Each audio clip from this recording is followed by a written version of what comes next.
Welcome to NWPB's 100-Year Special. I'm Mary Ellen Pitney. Tonight you will hear some voices from the past and present telling the story of how this service came to be. Interspersed will be letters from listeners, and towards the end of the second hour, a special game show with 3 listener contestants.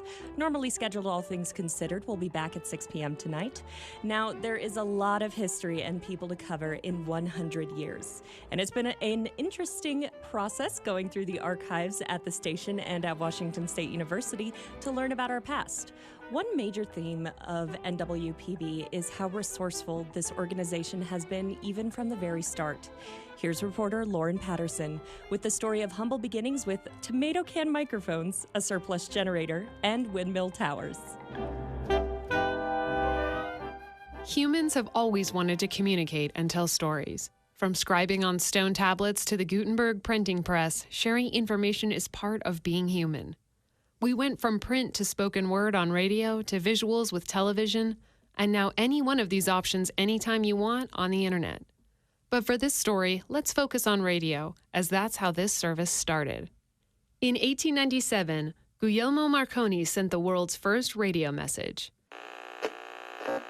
In 1906, Canadian experimenter Reginald Fessenden produced about an hour of talk and music programming. We shall now broadcast the election returns. There were many inventors and hobbyists who helped lay the groundwork for radio. One professor, Hubert V. Carpenter from Washington State College, introduced this new technology to his engineering students in 1901.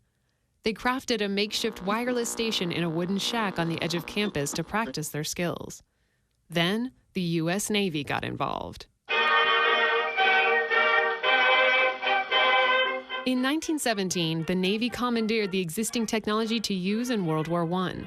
A presidential decree ordered every non-governmental wireless station to be dismantled. The experimental station at WSC was an exception to this decree, reopened a year later as an instructional tool for students training to be in the Army. After the war, legislation from Congress attempted to keep radio technology exclusively for the Navy, but hobbyists refused to release their grip on the emerging technology.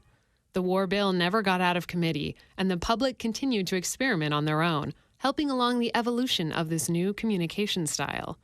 Following the national trend, Carpenter and WSC graduate Dr. Frank Nadler decided to turn their hobby into a functioning broadcasting station. In 1922, in the rolling farmland hills of Pullman, Washington, one of the first educational radio stations in the country went on the air.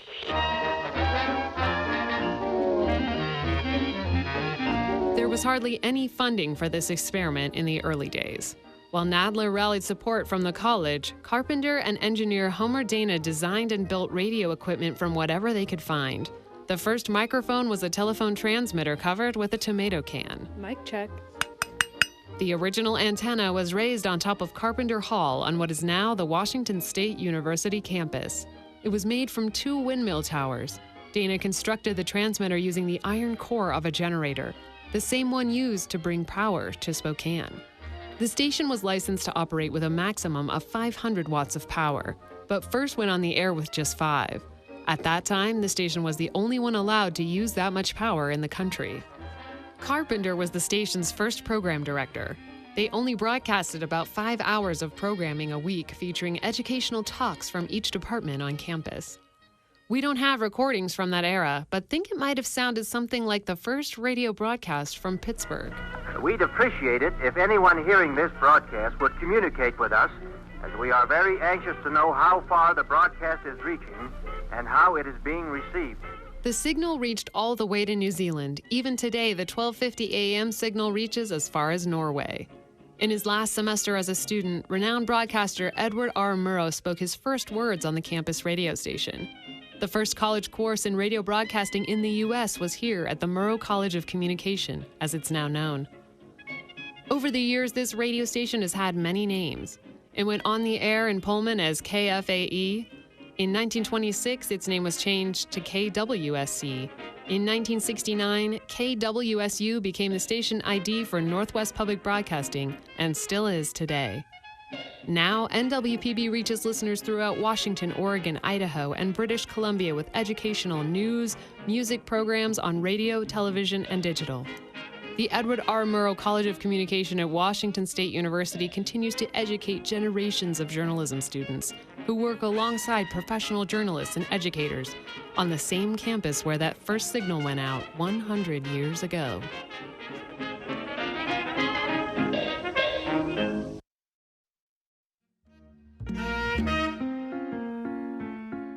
That was NWPB reporter Lauren Paterson with an overview of the start of radio and how this station began. Innovation, technology, and curiosity was a driving force for Carpenter, Nadler, and Dana as they constructed that very first tower. In the early 90s, this service expanded to cover vast areas of Washington state, and our next guest, Dennis Haarsager, was leading this expansion during his tenure as our general manager.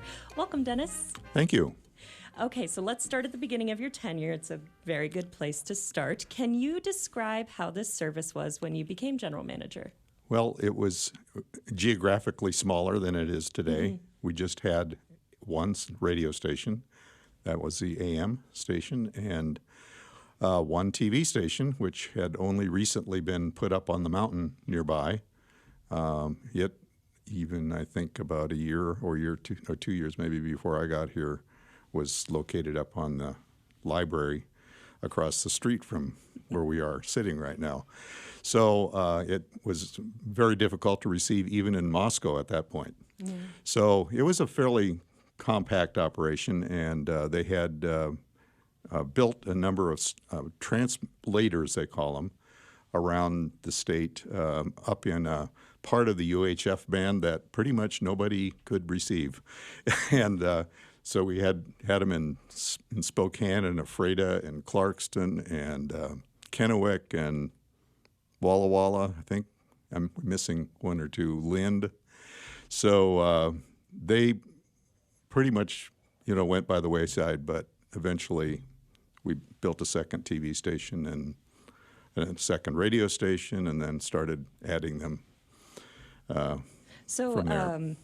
How did you get the idea to expand the radio services of NWPB? Well, it wasn't like a genius inspiration. It was just something that was happening in the radio business as people were. When I got here, the number one station in Spokane, in the Spokane market, was an AM station. And that same was true in almost every major market. The number one news station was an AM station. But even they were starting to lose audiences. And the FM band was filling up. There were still empty spots in Seattle in the FM band when I got here. But it is now, of course, fully subscribed. And the audience has magically moved all the way over there. And we just had to do that, or we would be pretty much just talking to people out on the dairy farm, because that was, where we had a lot of listeners. So, but when I got here, the AM station did have quite a bit of audience. It had 3 times the audience of the TV station, and it did quite well. But we built from that, and FM was the place to do it. So when you were looking at the map and seeing kind of these gaps in coverage, were those some of the benefits of growing this service, and what were some other benefits? Well, we had to just look at where there were places to go. You had to have a channel that you could demonstrate to the FCC could operate at enough power to make it listenable, and that wouldn't interfere with somebody else. Those are the main things that you had to do. And then you applied for that frequency and waited for them to, and waited sometimes. Mm-hmm.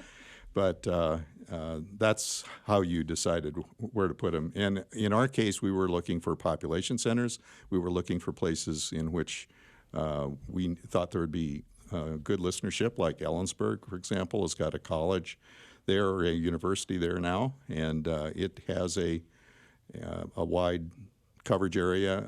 So we're just trying to find places. I used to kind of joke. Don't tell anybody I said this, but we used to kind of joke that we took all the parts of Washington and Idaho that nobody else wanted to build on. So we pretty much covered whatever was left, and have done it, at least at the time I was here. I don't know what's happened since then, but we were able to raise money from the local communities to make that happen and at least break even on the operations of it. In some cases, make enough to pay for the programming that comes their way. So it worked out nice. Well, don't worry, that secret will stay safe here in the good. studio. Nobody will know. Good. So you have this reputation of being like a very forward-thinking guy. We heard that you would write down a lot of ideas, even on things like napkins. We didn't have budget for writing pads, you know.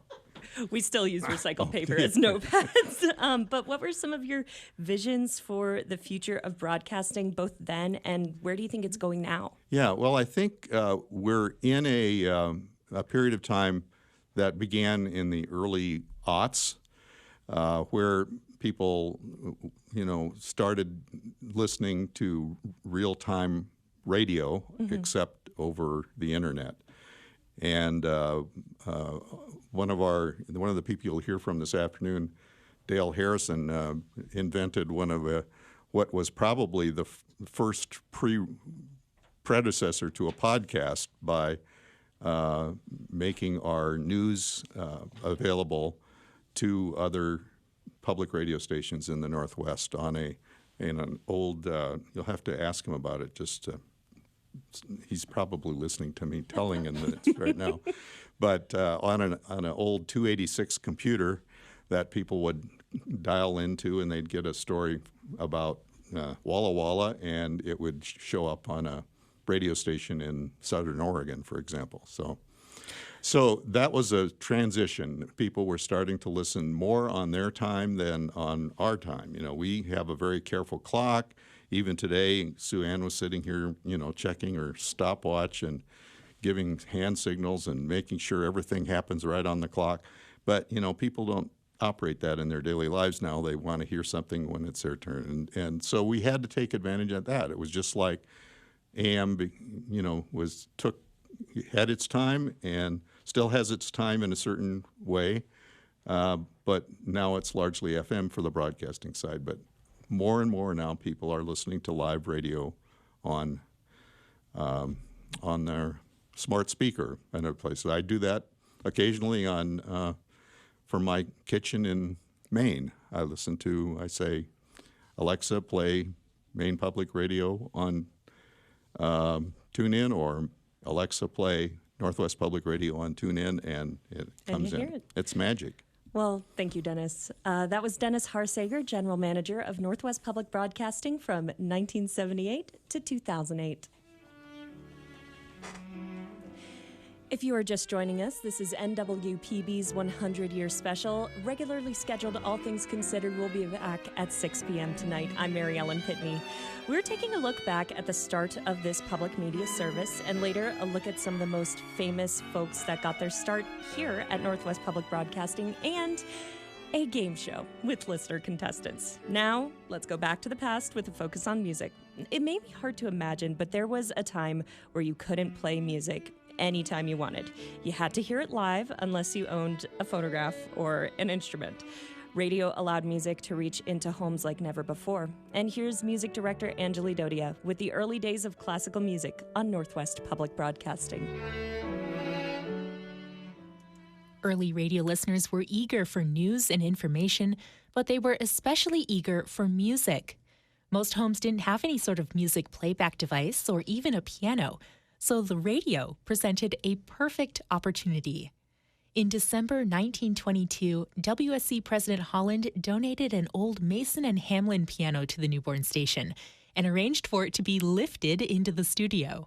On New Year's Eve, the first music was heard on KFAE, including McDowell's To a Wild Rose and Beethoven's Moonlight Sonata, played by WSC student Florence Carpenter. At a time when women were in the minority when it came to on-air announcers, they contributed to the sound of the station instead with their music.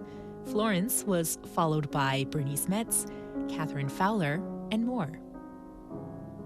From then on, live music by local artists was a regular feature on KFAE. Solos, ensembles, a women's glee club, a banjo duet, and the White Owl Dance Orchestra. By the 1940s, the station had transitioned from live performance to recorded. The the majority of which was popular music in 15 and 30-minute locally hosted programs called Big Band Time, Bing Crosby Time, and Variety Time.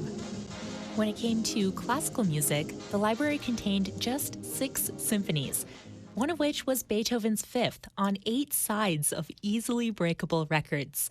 If a student announcer wasn't paying attention, he might play them out of order or accidentally break one. But that would change with the rising popularity of LPs and the arrival of the new music chief, Elmer Henricksen. He arrived on campus in Pullman in 1950, soon after his marriage and already in his mid-30s. He trained as a bassoonist, playing in orchestras in Chicago and Kansas City under eminent conductors such as Fritz Reiner and Bruno Walter, and he had served in the military during the Second World War. By his own admission, Elmer Henricksen needed to reduce the stress in his life, so he decided to pursue a college education. He graduated from WSC in 1954, the year in which he turned 40, then taught music appreciation courses on campus and became the music librarian, later the music chief, for KWSC Radio. You can thank Henricksen for a remarkably productive career in Pullman. He transitioned the music format from popular and big band to classical, growing that music library from a mere half-dozen symphonic recordings to one of the largest collections west of the Mississippi. He wrote and produced more than 50,000 music programs, including 2,000 live performances by Washington State faculty and students. He retired from the station on June 30th, 1976. Here's an excerpt from one of his shows, first produced and hosted by Henricksen over WSC graduation weekend, May 28, 1961, recreated here by NWPB's Steve Reeder. Washington State University Radio welcomes you to a Sunday afternoon concert of masterworks by the world's great composers. In keeping with the commencement theme currently observed on many of our campuses, our concert today opens with the Academic Festival Overture by Brahms. Although not a university man, he was awarded an honorary doctor's degree by the University of Breslau on May 11th of 1879. To commemorate that event, Brahms was requested to compose a work appropriate to the occasion. The resultant score was his tribute to university life. In stressing the lively character of this piece, Brahms described it as a lively medley of student songs after the manner of von Suppé. Hans Knappertsbusch and the Vienna Philharmonic Orchestra now bring you the Academic Festival Overture by Johannes Brahms.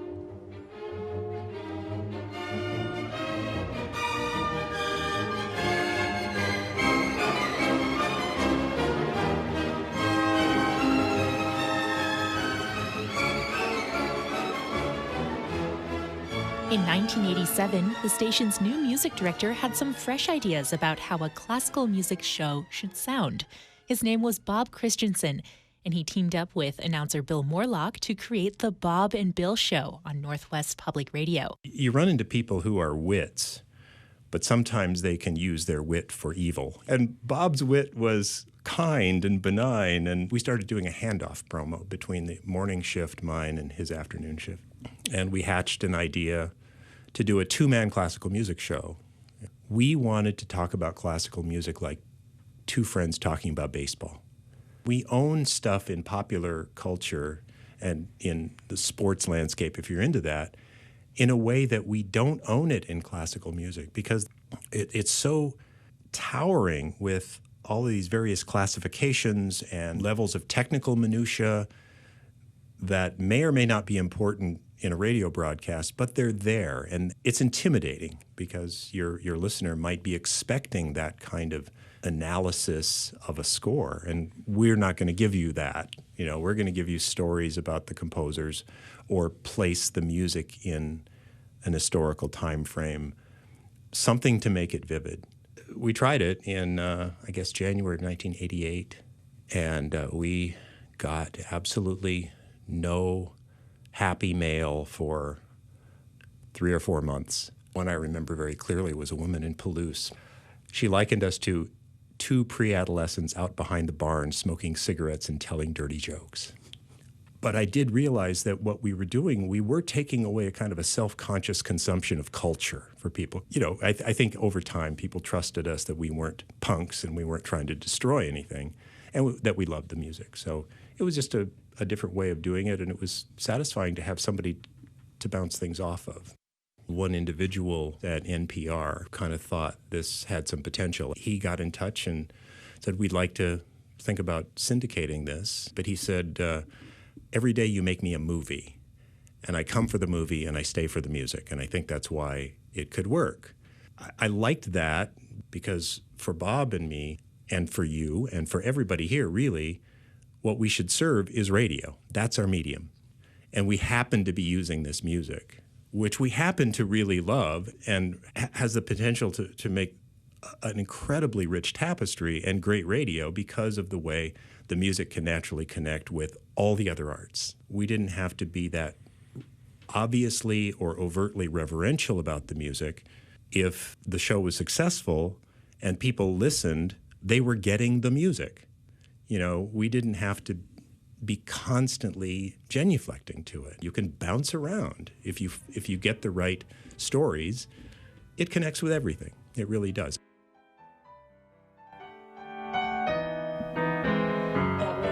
Dodhia, an old sample of classical hosting read by Steve Reeder and Bill Morlock at the end, reflecting on his time at this station and the creation of the nationally syndicated Bob and Bill Show, with then music director Bob Christensen. In 1993, Robin Rilette stepped into the music director position, and she joins us now. Welcome, Robin. Thank you. It's really nice to be here with you. Oh, it's great to have you. So you have been a fan favorite here at this station, and we want to ask, what is the most rewarding part about building a relationship with listeners and building their relationship with music? I would say that it's just knowing that what you say and what you play brings meaning to people's lives. I mean, I had a folder for years, for most of my career. It was my "Why am I here?" folder. So everybody on any job has a bad day where you don't do exactly what you want or you don't live up to your own potential. And if I had one of those days, I would reach into that folder, and it was jam full of cards and letters and emails from listeners who would say, "You and your music got me through the death of my husband. Oh my gosh. You helped me make it through a horrible surgery. You made me laugh like crazy when you played this and said that." That whole folder was full of nothing but relationships that people had developed with the music, with me, and with Northwest Public Broadcasting. And it's the creating of that and being able to find fun, interesting ways to make those connections over the years. We did something called First Friday, which was an all day on the first Friday of every month. We did all listener requests. It was so popular that we ended up doing a live version of it with the Yakima Symphony Orchestra and Brooke Cresswell. We gave away T-shirts. We gave away CDs. It was so much fun, and it created these connections with our listeners who could call in and not only tell us the music that they wanted, but we got these great stories that went along with that. We even got two women who had both been in the Panama Canal living in these Quonset huts, and one of them called in and gave us the story, and she used to hear every Friday this guy play the Pietro Mascagni's Cavalleria Rusticana, the intermezzo. And she talked about hearing that waft out over the Quonset hut. This woman calls us and says, "I was at that same place and I heard that same song," and these two women got together. In real life, they got together and had sort of a reunion about that time in their life. That's just one. There are hundreds and hundreds of these kinds of stories of the connection that the music makes with people. So not just the connection that the music makes with people individually, but it's also been a way where people have connected with each other. Yeah, we've had people say, "We met and ended up getting married because of your station," and a common concert we went to or a common piece of music that we were both discovered on the radio station, and we discovered that, and then we met and got married, and we played something we heard on your station at our wedding. Literally. I mean, I'm not kidding you when I said this folder I had was full of stories like this. So I'll tell you one more. This woman who said, I want you to play The Flight of the Bumblebee for my husband, who one day had this bumblebee flying around on our barn, and it was driving him crazy, so he went in the house. He got a shotgun. He's trying to shoot the bumblebee, and he shot a hole in the side of the barn. So he played The Flight of the Bumblebee for him. I mean, you can't make this stuff up. It's just too good. Oh, man, that is really a great story. It's a great story, isn't it? And it's a true story. Okay, so you, as we had mentioned, are a beloved host of classical music. And during your time at the station, you held the title of music director, which made you a mentor to a lot of people. But who are some of your mentors at the station, and what did you learn from them? Well, one of them you just heard from, Bill Morlock. Mm-hmm. Bill and Bob were such mentors to me. They taught me. I think they hired me because when I did my audition tape, I wasn't trying to be a radio host. Mm-hmm. I was just being Robin Rilette talking about the music she liked, which is exactly what they were trying to do with the Bob and Bill show. So they saw something in me, and they mentored me. I remember one time I came in and I played something. It was Samuel Barber's Adagio for strings, and I forgot about the false ending, and so I cut it off. And then Bill came down the hall and said, Robin, there's a little bit more to that. And I was absolutely mortified. I thought, I'm going to be fired. This is the end of my career. Everybody will think I'm an ignoramus. And Bill looked at me and he goes, Robin, it's not brain surgery. Nobody died. Mm-hmm. And that became something I told myself when I did something goofy or something didn't turn out the way I wanted it to. They taught me to be creative. It was okay with Bob and Bill to make all these wonderful connections between the real world, if you will, and the world of classical music, which people don't think there's an intersection. Mm-hmm. But classical music is as relevant today as it was 300, 400, 500, 600 years ago when it's written. All music is relevant. And it comes into our life, and it moves us in ways that we sometimes find surprising and unexpected. So, in the last 30 seconds, what is classical music to you? That's a big question. It's life. Yeah. It's joy, it's inspiration, it's love, it's sometimes anger, mm-hmm. It's working through sorrow, sometimes despair. It's life, and it's real, and it's going to be here on NWPB for many decades to come. Thank you, Robin. Thank you. It's so good to have you back in the Northwest and helping out NWPB. Many listeners would agree. It's lovely to have you here. Thank you. It's lovely to be here. Now, here is Anjuli Dodhia. In celebration of the history of music programming on this station, as well as the equally long partnership with the WSU School of Music, NWPB commissioned a new theme song, a fanfare called On the Air. Last year, when I reached out to Dean Lethe, the director of the School of Music, he had just the composer in mind for the project. I'm Greg Yasinitsky. I'm from the San Francisco Bay Area. I joined the faculty here in the School of Music at Washington State University in 1982. I've always been involved in composition, and I'm a big fan of the station. Listen to the different services a lot, and now even use the website to check on stories, and when we're out of the area, stream the radio stations and all that stuff. So when I was asked to do this, it was a thrill for me and a big honor. And there was a certain kind of challenge to try and figure out what kind of piece it should be and how to put it together and all that. Yeah, so tell us about where your inspirations came from, because the main theme sounds a lot like a classic radio theme, right? You know, and it was in the back of my mind that it was really to celebrate radio. I wanted to come up with something that seemed suited for broadcast. And I'm surprised because, and happy, because a lot of people have come up to me afterwards and said, Mom, that sounds like public broadcasting. It sounds like the radio. And I thought, well, great, then good. And so there's a mixture of different kinds of influences, because there's such a broad range of music that Northwest Public Broadcasting puts on the air, that it was appropriate to make a reference to that. And there's a little kind of world music influence in there with the percussion, and there's that sort of jazzy element at the end. I came up with most of the themes first and scored those for smaller groups, and then wrote the piece based on that. We're sharing those themes as well as excerpts from the full work throughout this 100-year special. There's a lot of artwork that's created in tribute to various things. You know, there's a new building, they put a sculpture out front, or they have a painting commissioned or whatever. I think it's important that we have music for those things too. The 100th anniversary for a broadcast, what better than a piece of music to represent that? Northwest Public Broadcasting is such an important cultural asset to our region. You know, it's such a magnificent thing, really, that we have it. In 100 years, that's quite an achievement.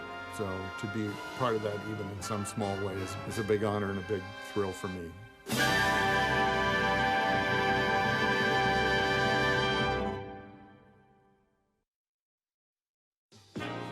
Hi there, I'm Ash, a producer for this special program. You may hear my voice popping in and out to deliver a message or two from you, our listener, throughout the years. First up, I've got one all the way from Altadena, California, dated 1931.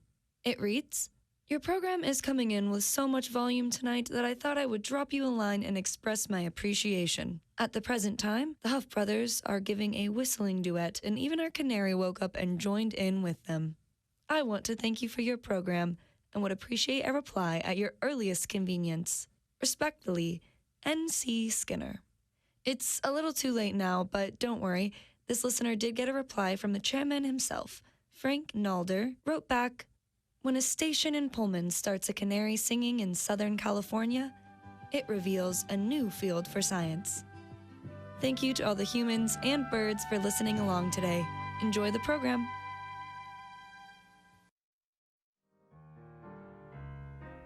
Good evening. This is NWPB's 100-year special. It's just about 4:32. I'm Mary Ellen Pitney. Now, there was a time when radio was a cutting-edge technology. The same questions that surround new tech today also surrounded radio. Can it help humanity? Who owns it? How do you make money off of it? Who operates it, and who gets a frequency? Hannah Snyder has this story on regulating radio and why NPR and PBS came to be. And this one, it's for the history buffs. That last question, Mary Ellen said, who gets a frequency? Well, it's a doozy, because in 1922, when this station went on the air, there were 600 broadcasting stations all on the same frequency, and AM goes very far. There was a lot of conflicting broadcasts. It was the Wild West of radio. Well, over the next few decades, attempts were made to solve this problem. This next part is a tad bit dry, so grab a glass of water, hydrate yourself, and get ready for some historical facts. In 1927, the Federal Radio Commission, which would later become the FCC, was established to regulate frequencies. But it wasn't so simple. This team of 5 men was tasked with categorizing hundreds of stations and then determining which ones were worthy of airtime. Radio produced a product, entertainment, and its source of income was advertising. By early 1928, this pattern was well established. Hundreds of stations competed for space on the radio spectrum, but not all stations could keep up. Many non-commercial stations were crowded into designated local channels, restricted to daytime operations, and forced to share airtime. Within a year, 23 educational stations had disappeared, either selling out to commercial operators or dropping their license. This trend continued for the next 2 decades, until the popularization of FM radio, which opened up the spectrum.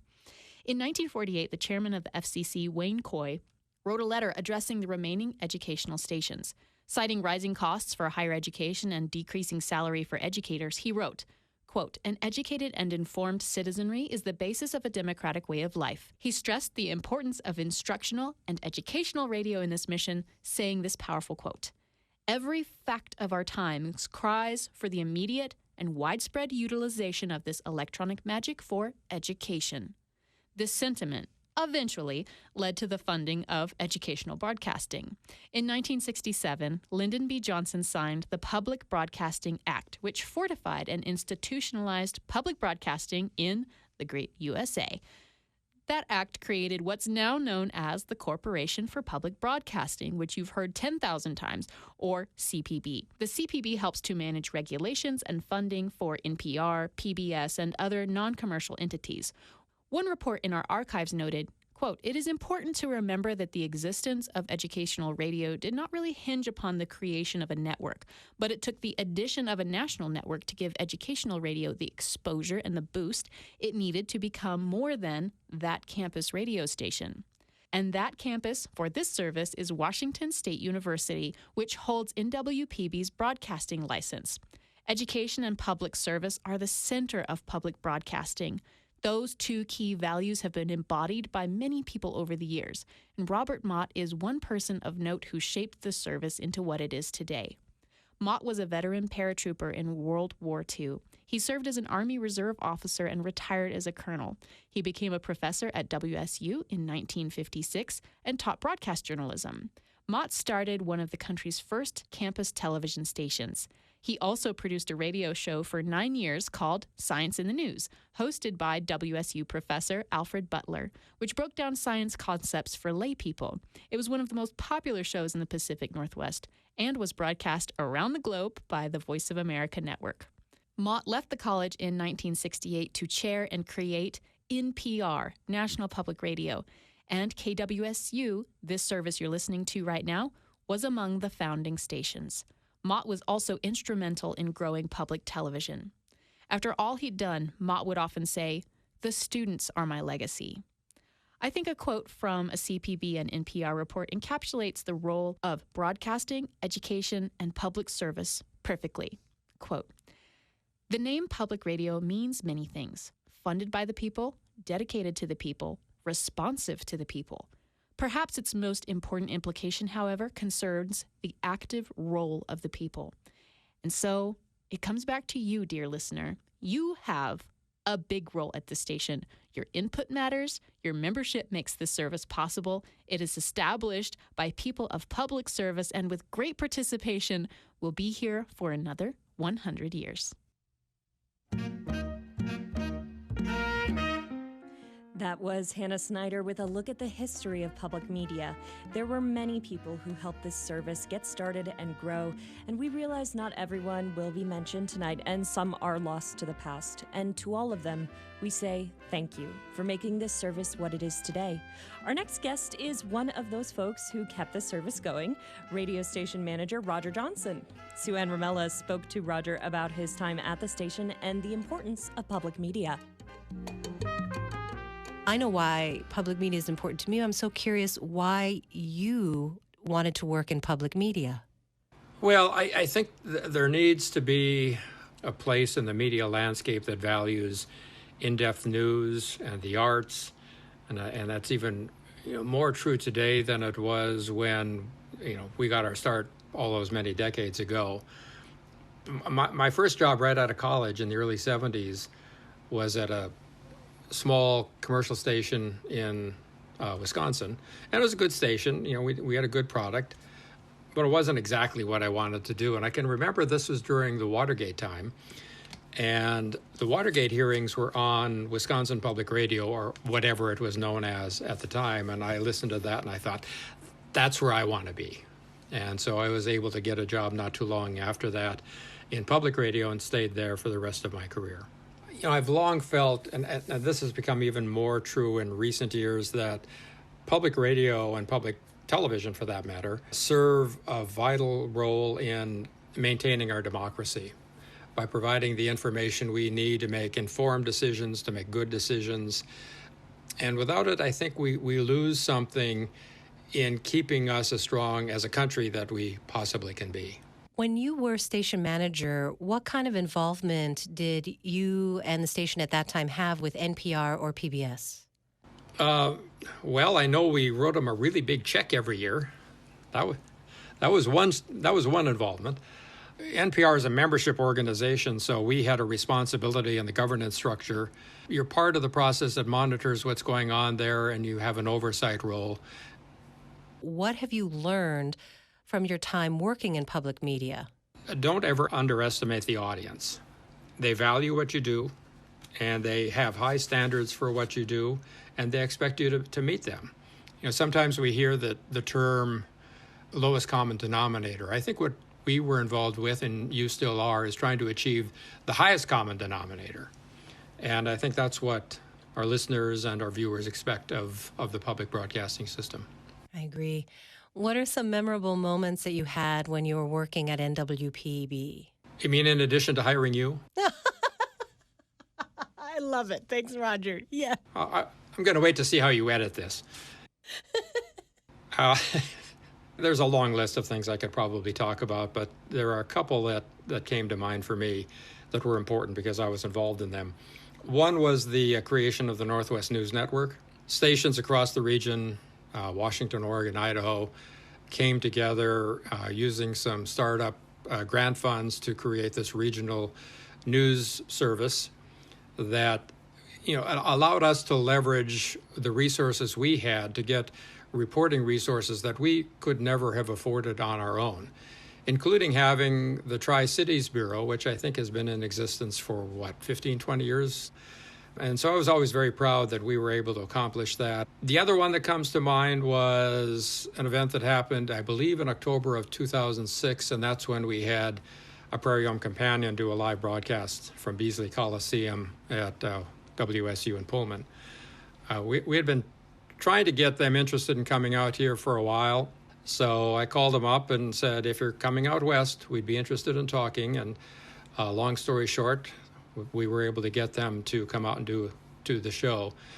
As we were leading up to the date of when we were going to have tickets go on sale, we were working with the folks at Beasley on the logistics of the ticket sales. And I told them, it's going to be really busy when the tickets go on sale. And I think they were a little skeptical. And I said, well, you just wait and see. And the morning it went on sale, tickets just sold like crazy. And I think they were a little surprised. So I guess we were Taylor Swift even before Taylor Swift. And the final question, Roger, what should listeners understand about the inner workings of this service? One of the things I thought about a lot when I was back there is the challenge of the large geographic area that Northwest Public Radio has. It's an unusual organization in that it reaches a very large geographic area but has no major markets in that area. And that brings with it a lot of inherent challenges. If you're a station in a big market, Seattle, Portland, Denver, something like that, you can cover 3, 4, 5 million people, whatever the population is, with one transmitter. With Northwest Public Radio, we had, 12, 15, 20 transmitters. We had a lot of them, and they all have to be maintained, and they all have to be fixed from time to time. And some of them are hundreds of miles away. That was a significant challenge and always will be a significant challenge. The geographic diversity of the coverage area is also a challenge in terms of maintaining that face-to-face relationship with listeners. When you have people from Port Angeles and Bellingham up in the northwest down into Lewiston and Kamiah and places like that to the southeast, that's a lot of territory to cover. You can't do it perfectly, but you just try to do the best you can. Roger, thank you so much for talking with me. I really appreciate you making the time. You're most welcome. Good to hear from you. That was former radio station manager Roger Johnson talking with Sueann Ramella. You are listening to NWPB's 100-year special. I'm Mary Ellen Pitney. As noted before, there have been many people who have made NWPB what it is today. Some hosts of note: Kathleen Trotter, Fareed Guillot, Maggie Kreidler, Barbara Dickinson, Sally Burkhart, Casey Negriff, Forrest Holt, Kelly Allen, Jerry Miller, and Neil Robeson. Coming up, current Morning Edition host Connor Henricksen has the story of some famous folks that are very connected to NWPB. Let's start with two heavy hitters, names you probably already know: Edward R. Murrow and Keith Jackson. Both of them spent time on NWPB's air. Murrow, now the namesake of the building and college we broadcast from, worked at the station as a student. You visit KWSC, the college-owned 5,000-watt non-commercial radio station at the State College. You see aspiring announcers, actors, writers, technicians, and production personnel using this practical broadcasting laboratory, which offers scores of worthwhile programs of every kind to the listening public. He graduated in 1930. 5 years later, he started at CBS, where he would spend most of his career. Initially, Murrow worked behind the scenes instead of on air. He helped build the fledgling news company by finding broadcasters and newsmakers to put their programs on the CBS airwaves. In 1937, he continued that work across the pond as the director of CBS's European operations. Then, war broke out, World War II. Murrow and his few colleagues in Europe became reporters overnight, bringing the world news from the battlefield, Allied warplanes, and the rooftops of London. 4 searchlights reach up, disappear in the light of a 3/4 moon. I should say at the moment there are probably 3 aircraft in the general vicinity of London. His war correspondence rocketed Murrow to fame. After a brief stint as the vice president of CBS, he returned to the air in 1947, once again becoming a household name for news.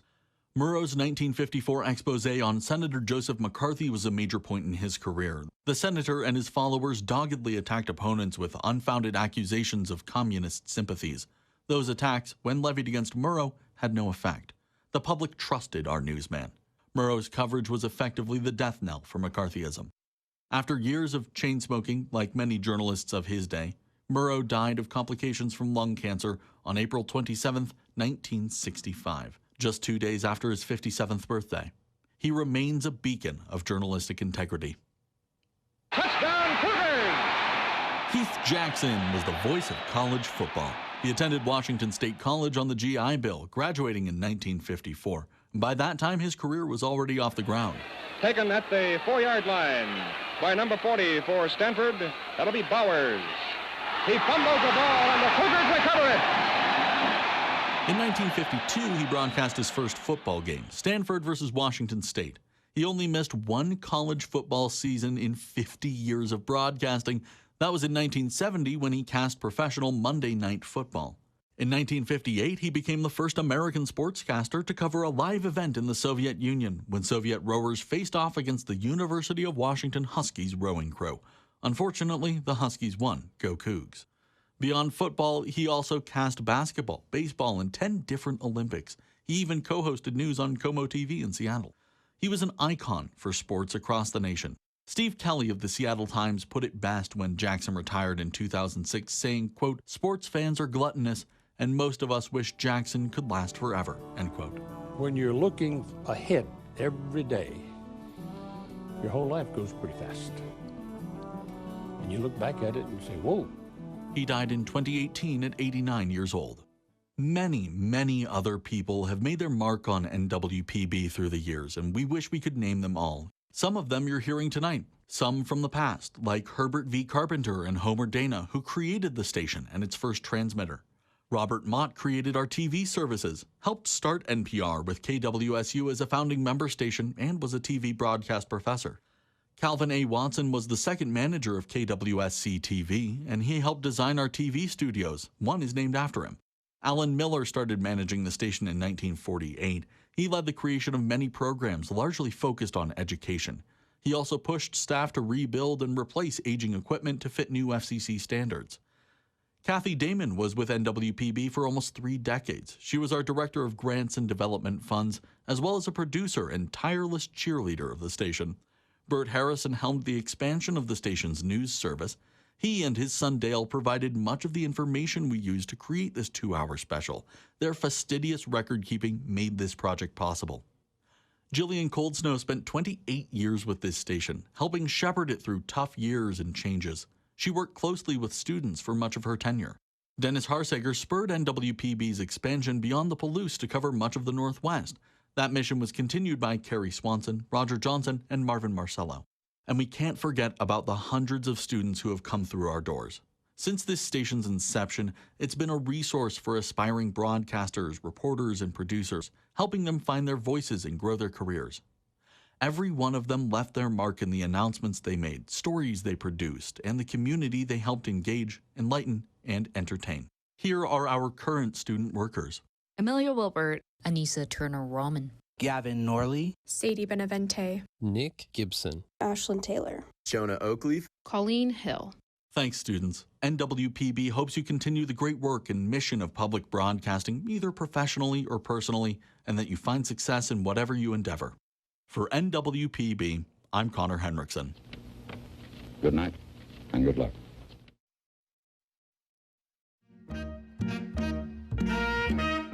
This station has launched many students into successful careers. It's part of NWPB's commitment to education.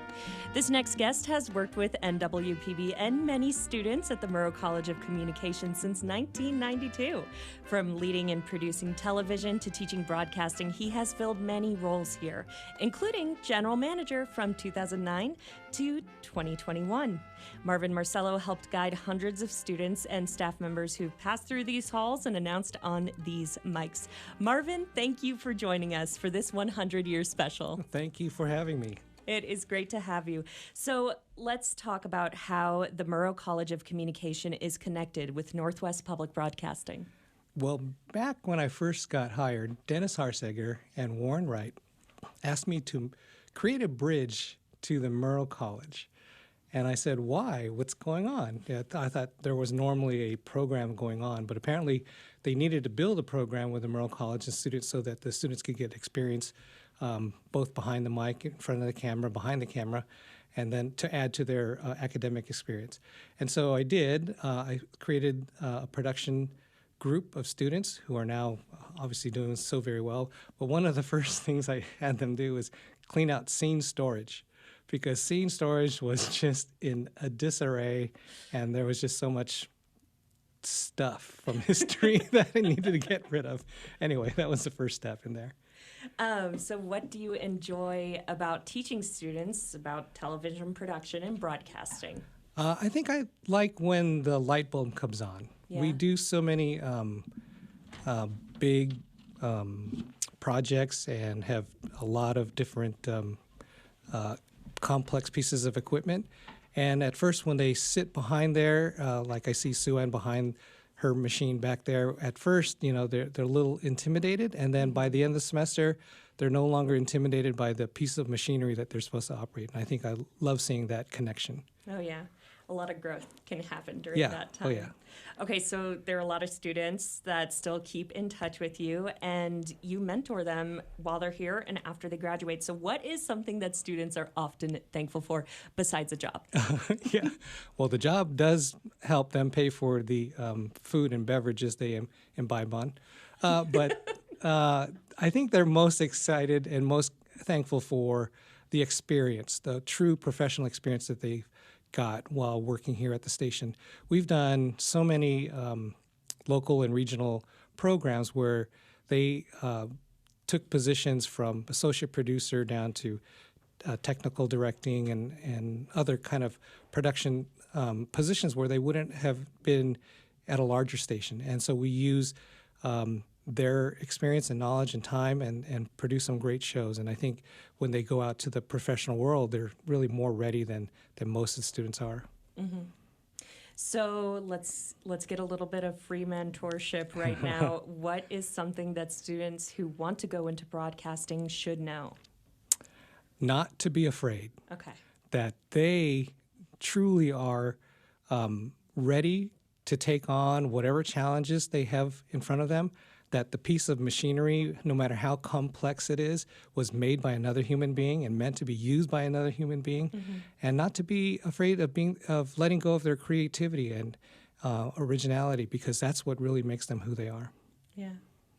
Okay, so as we wrap up, just give us a fun memory or two that you have of working with student broadcasters. I'm sure there's many. There are many. I don't know if I have anything in particular, but I know that one of the students who I just recently graduated maybe 5 to 7 years ago, she went from a little station in Lewiston. She was so very afraid to go down there, and now she's a CNN reporter in San Francisco.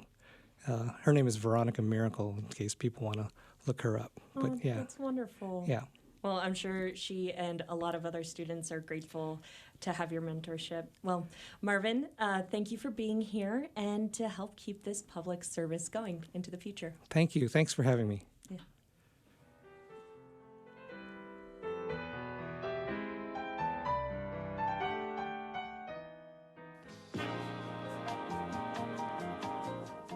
Hi, it's Ash, back with another listener letter. This one from Tacoma, dated January 1967. In it, listener Dawn Vincent writes to an announcer regarding her pronunciation on air. Here it is. A note for Miss Avery.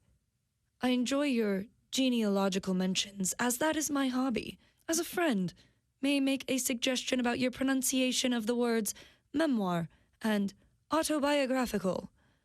The former is a word of French origin. This, the first syllable, has retained in today's English the French sound, like memory.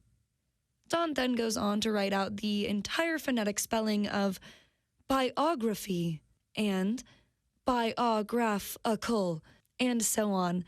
In response, General Manager at the time, Bert Harrison, put out this newsletter to his staff in hopes of mitigating future errors. Only a few basic skills and a sense of showmanship separate the professional announcer from just any slob on the street. One of these key skills is the ability to pronounce words in the way generally accepted as correct. To help you in this quest, we've provided a large number of books called dictionaries. These are bulky volumes generally credited to a guy named Webster. Dictionaries have no plot, but they have a hell of a fascinating cast of characters. Also a few dirty words which younger members of the staff, even in these permissive days, still seem to enjoy looking up. Use the dictionary. And thanks to this constructive advice, the 1960s marked the last decade for on-air mispronunciations. Thank you, vigilant audience members, for keeping us honest.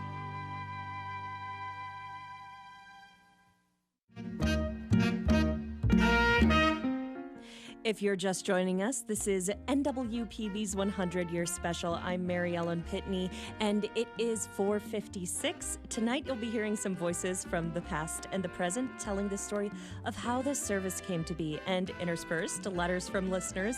And towards the end of this hour is a special game show with 3 listener contestants. Normally scheduled, all things considered, we'll be back at 6 p.m. tonight.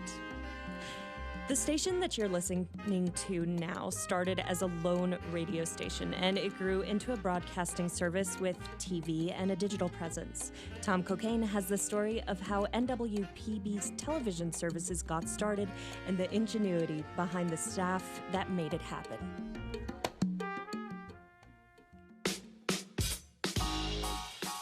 The way you watch shows now is done with the click of a mouse, as the digital realm has disrupted traditional broadcasting in radio and TV. You can access any show you want, anytime you want. Plus, you can create and share content, and it's relatively easy. That wasn't always the case in the early days of TV. Because of World War II, the FCC stopped issuing new television licenses from late 1948 to 1952. During that time, what was known as KWSC built an operational TV-capable studio on the campus of Washington State University years before it had a station license. The thinking was that any leading institution training broadcasters had to have training in TV. Eventually, KWSC-TV did go on the air a decade later in 1962. We're live in 3, 2, 1. But we're getting ahead of the story. The first show, created by KWSC, was in 1953. 16 half-hour documentaries titled Mosaic were produced by the people who worked in radio because TV was so new. It was directed by TV manager Cal Watson. With a budget for all shows, less than one low-cost parlor game show produced by the major networks, and with a staff of about 20. There was a lot of improvising done to make it look as professional as possible.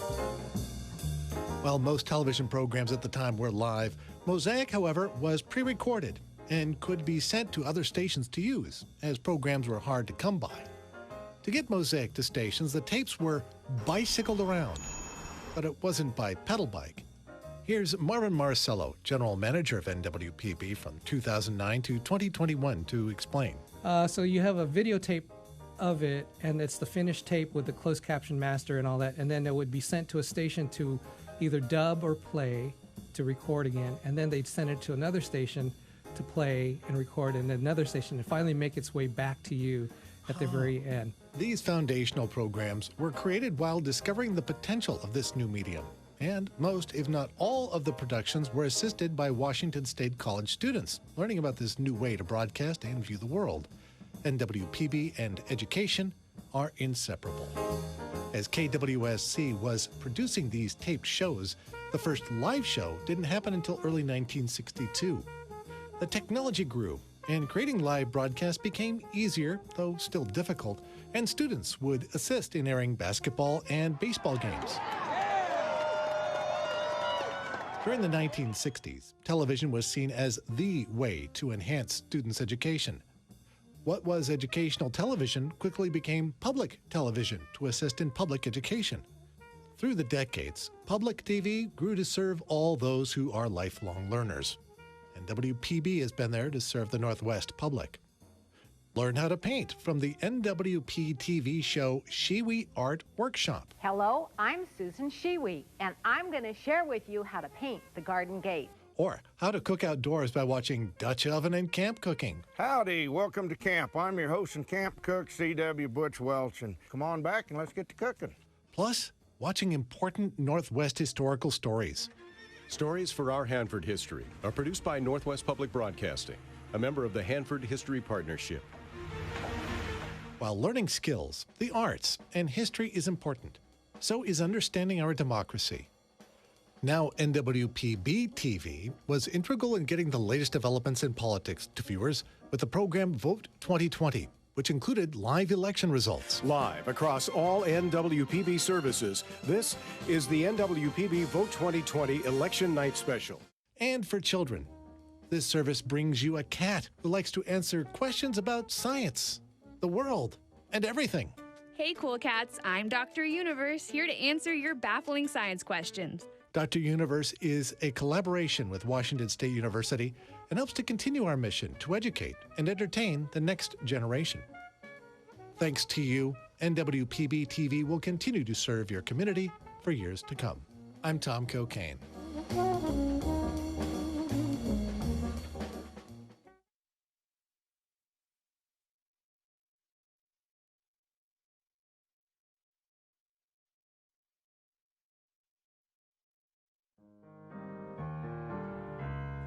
You are listening to NWPB's 100-Year Special. That was Thom Kokenge with a look at some of the television productions and early history of our television services.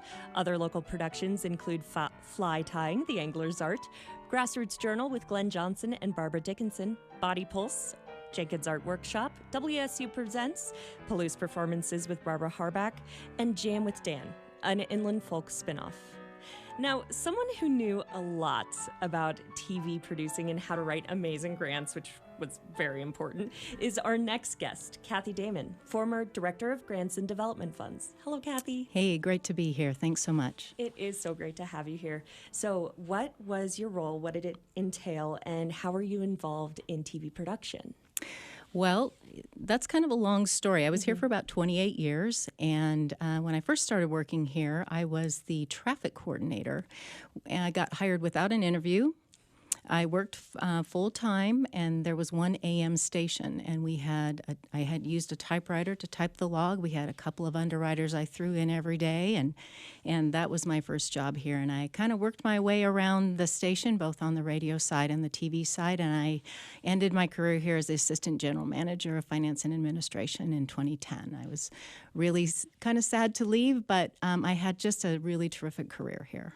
And that is honestly quite the climb. That's very impressive. So what were some of the ongoing challenges that the TV department faced while you were in it? Well, I think, we just got through some fundraisers. So I'm going to say three things. Funding. Public broadcasting has a variety of funding available. We have some federal money. We have some state money here from the university. We, of course, depend on grants, which I had a big part in terms of building our services out to unserved and underserved populations. But there's always the public in that public broadcasting. And so we do really depend on the funding from listeners, viewers, just like you out there, to help fund the station. So I would say funding, there's no lack of creativity here.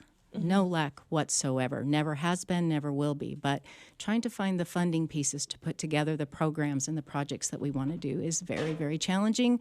Always has been, and I suspect it always will be. Yeah, and that's true because listeners really are always the most important part, listeners and viewers. Okay, so give us a little bit of a behind-the-scenes look. What was a day on set like during Dutch oven and camp cooking?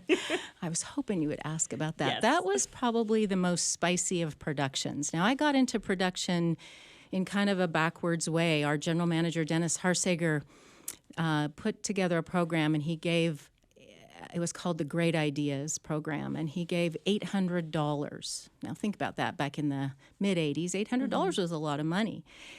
To staff members who wanted to do something a little bit different, maybe outside of their job. And so we put together an aerobics program called Body Pulse. And so that one thing kind of led to another, and I ended up being able to produce a couple of shows, a watercolor painting show. But Dutch oven and camp cooking was done on a remote set out on Moscow Mountain at our executive producer, Warren Wright and Elaine Wright, at their house.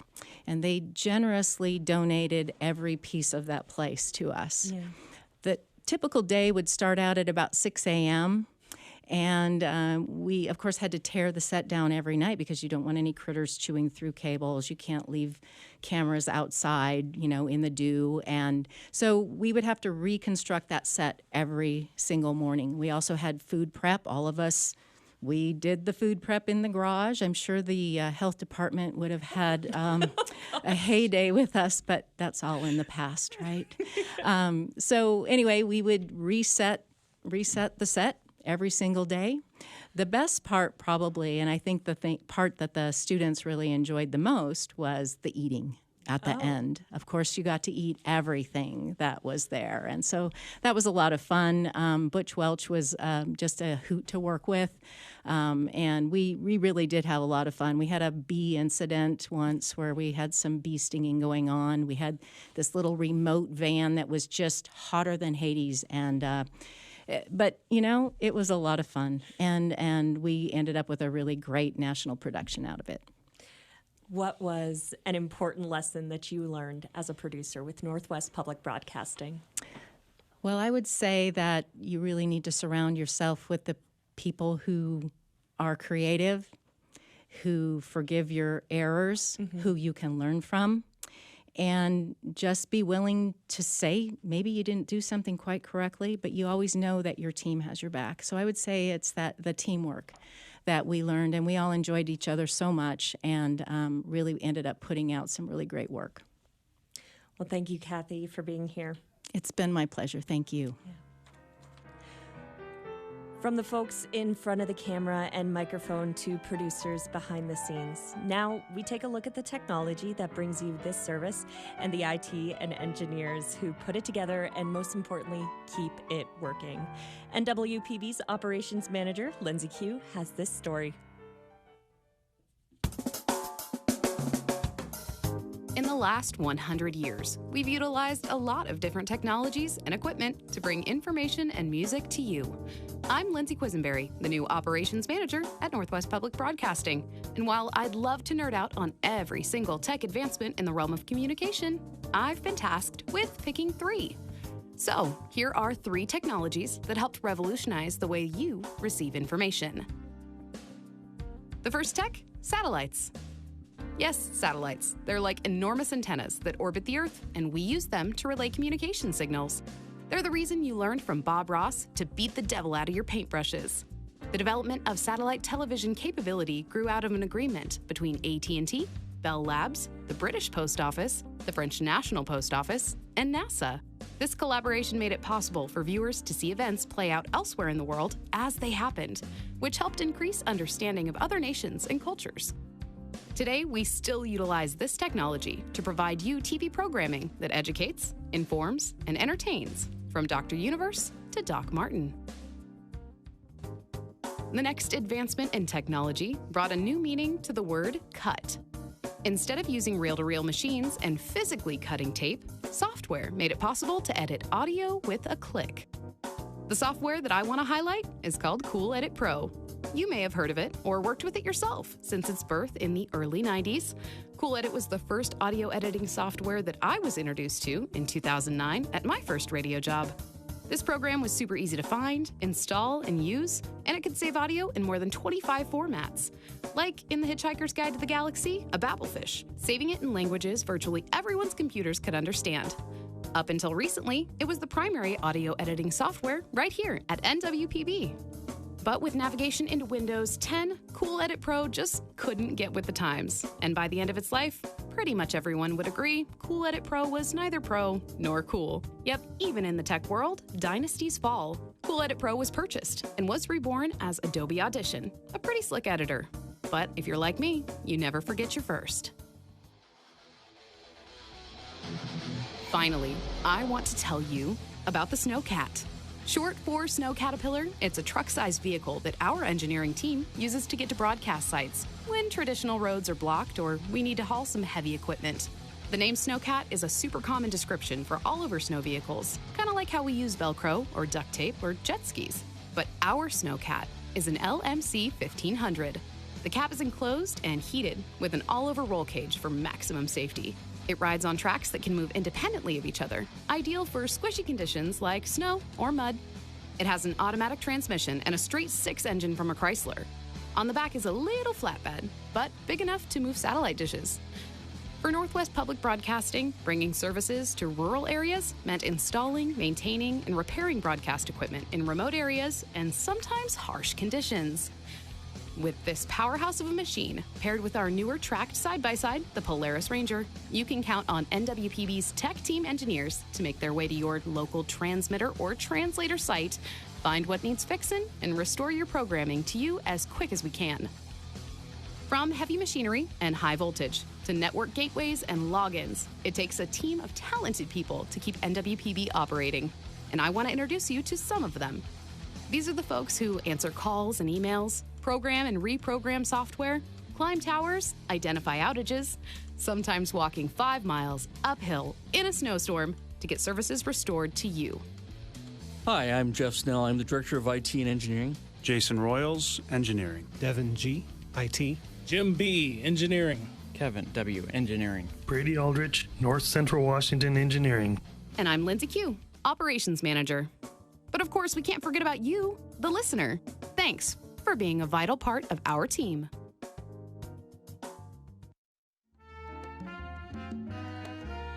That was Operations Manager Lindsay Q, and truly the unsung heroes of public broadcasting, the IT and engineering staff here at Northwest Public Broadcasting.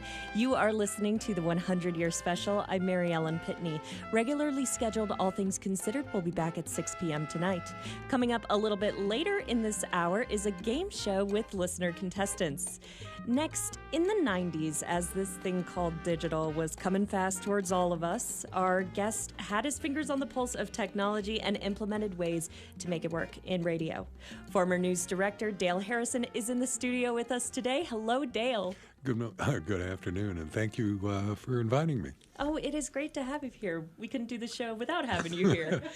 Okay, so you had a lot of roles here at Northwest Public Broadcasting, student announcing, working in IT, news director. So which one of those did you like the most? Well, all of them, really. Mm-hmm. Probably the part that was the most fun was from like 77 to 80 when we were producing a program called Daybreak, which was a precursor to Morning Edition, and produced locally 4 hours a day, 6 days a week, and involved a lot of people from the community putting things together. It was very cool. So you were both on air and technical staff, kind of had your foot in both camps. So what can these two groups learn from each other? Well, I'll give you an example. Mm-hmm. Back in the days when we just had the AM station and my father was the manager, they used to run a graph on a piece of paper that showed the modulation of the radio station. And he would string this thing out and would run all the way down the hall, and then he'd go write notes on it, because how far the signal went depended upon the amplitude of the signal. And so he would say, well, it was really nice what you said, but nobody heard it because the levels were far down. And so the whole thing is that you can be as clever and as slick and as talky as you need to be, but if you can't handle the technical parts, then nobody gets to hear it, and it doesn't sound professional on the air. So the two really go hand in hand. So your father, Bert Harrison, was a big name around here. You never worked with him, but what is something you learned from him about radio? Well, I didn't work with him, but I lived with him for 18, 19 years, and the radio was always in the house, and there'd be some hapless student on the radio who would make some sort of mistake, and my father would come unglued and get on the phone and say not so very many nice things about him. The only time you knew you were really in trouble was when he was very polite. Oh, okay. But what a person learned from just listening to that all the time was how it ought to sound and what were the sort of common mistakes, and that you always had to be prepared. And then just sort of a sense of why you were doing it in the first place. You know. So the tech world, tech side of things, it changes really fast, and it can sometimes be really hard to get people on board with change. So what is one of the barriers you experienced when trying to get people on board with sometimes new and sometimes expensive changes? Well, some of the changes were easy. When you set a computer on somebody's desk and you took away their reel tape recorder, they didn't have much of a choice except to figure that out. But part of it, I think, was convincing people that this was really a better way to do it, that was more efficient, it was more precise, you had more options in terms of what you could do with the sound. And for a bunch of other reasons, it was easier to distribute the material that was produced digitally than it was analog. Mm-hmm. So in what ways has the transition of broadcasting onto digital platforms changed the way that people get their news? Do you have insights about that? Well, you have so many sources now, and it is really difficult to determine the veracity of those sources. And also the way social media works is people tend to create little worlds all of themselves, and all of their information sources reinforce what it is that they believe about the world.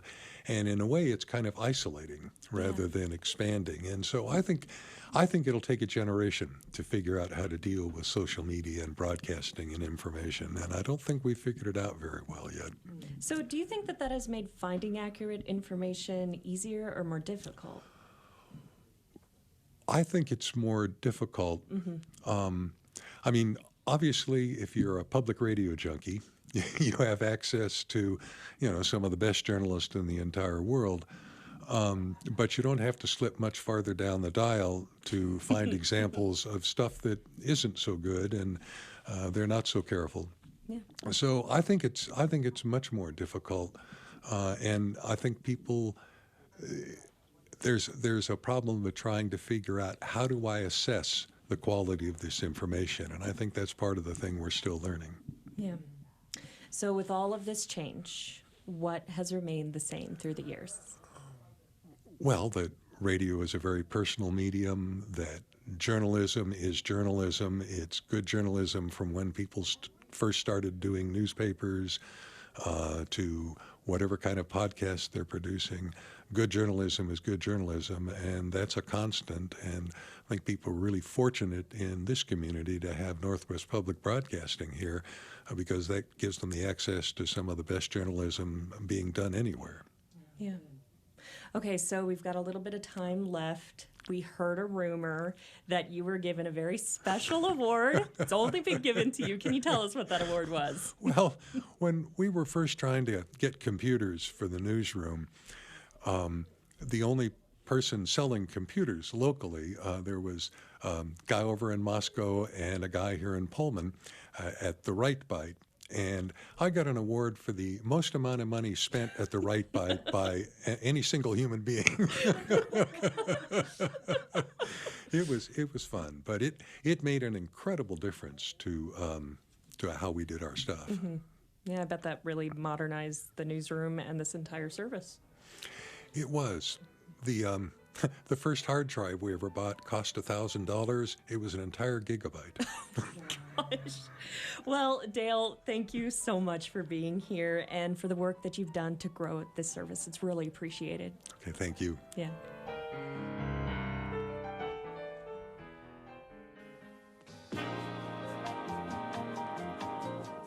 Hey, it's Ash.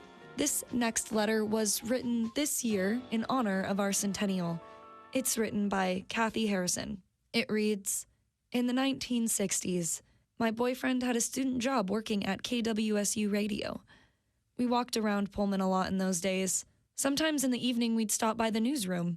I remember most of all the teletype machines, clacking along like noisy typewriters driven by an unseen hand. Rarely pausing, spitting out their lines of all capitalized sentences with little punctuation, story after story producing breaking national and international news, along with weather stories and goodness knows what else. As I remember, one of the jobs of the newsroom staff was to rip off the paper spilling out of the teletype machines, tear the stories apart using an old metal tool, then hang them on nails which had labels like local news and world news. That boyfriend was Dale Harrison, son of Bert Harrison, and we just celebrated our 53rd wedding anniversary. Another memory, hanging out with Bert and Dee Harrison in their kitchen in Albion, Washington. The radio was always on, and always tuned to KWSU. No matter how many people were around the kitchen table or what else was going on, Bert occasionally would issue forth a firm and loudly voiced expletive and reach for the phone. An announcer or a newscaster was just about to hear from him about a mispronunciation, a moment of dead air, or an awkward segue. Between Dale and Bert, they've put in over 50 years at KWSU, later Northwest Public Broadcasting. I'm guessing newsrooms have changed a lot, but what hasn't changed is the accuracy, immediacy, and importance of public radio news.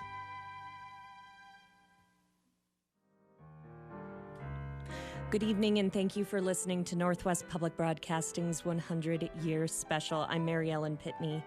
In earlier segments of this special, you may have heard the overarching mission of public media is to educate, enlighten, and entertain. What is also paramount to this mission is to serve the American public in all of its diversity, which is articulated in the Public Broadcasting Act of 1967. NWPB's Director of Audience, Sueann Ramella, dives into the past and present to examine if we met this mission. Like many organizations that are 100 years old, there's plenty of room for improvement when it comes to diversity and inclusion. This program is meant as a celebration of this service, and in true public media style, we're going to take a moment to scrutinize it. With present-day eyes, it can be difficult to peer into the past and not judge those who came before with the standards that we demand today. One young colleague was horrified at a sexist poem that we found in the archives about skirts on campus. I hope it never aired. While brainstorming for this special show, the staff considered reenacting radio plays that were part of our old programming from the 30s, 40s, 50s, 60s, and through the 70s. We found none appropriate in portrayal of women, Black people, or Native Americans. The rewrites would have been extensive. Public media has a commitment to serve the diverse American audience, and in order to do that authentically, it should reflect that audience. This service in the past did not meet those standards, except in regards to women, for the most part. In the 1940s, women were allowed to join the newsroom and be announcers. Now, we don't have recordings or names of some of those women in those days, but in the 60s, Nancy Mack was a student worker at this station. And she recounts. At the time, women were seen as secretaries. They were seen as support people. I had skills in typing and shorthand that maybe they didn't have. At the time, the station manager, Bert Harrison, was looking for ways to add programming on a local level. So he suggested that I put on a radio show called Women's View of the News. And I simply ripped off the AP copy and read most of it. So it wasn't very authentically original. but it was a woman's view and a woman's voice. And I think he understood that some of the demographics of the radio station at that time were women who were interested in hemlines in Paris or how to cook or clean and things like that. So, it was very much focused on the way people thought at the time. I didn't begrudge it. I sort of relished it because I felt like I had an inside view of how things worked. That's Nancy Mack. In 1971, it was nearly impossible for women to get a job in journalism. But at NPR, 4 women were hired and quickly set aside the thoughts that no one would take a woman seriously. Their voices changed the broadcast media landscape in the United States. The voices of the founding mothers of NPR, Susan Stanberg, Linda Wertheimer, Nina Totenberg, and Cokie Roberts. Last year, NPR celebrated their 50th anniversary, and in an interview, Susan Stanberg recounted this. I had to fight to be the first woman to anchor a nightly news broadcast, but I didn't know about it at the time. I only found out 11 years later from Bill Siemering, who was our program manager and the one who really created All Things Considered and decided I should be the woman to be the anchor, that there had been, at the very beginning, a number of calls from our station managers objecting to my doing that job, saying a woman's voice is not authoritative, no one will take her seriously. He, to his credit, never told me at the time. He liked what he was hearing, and it was the voice that he wanted to hear, calm, conversational, chatty, over the back fence, tough when need be.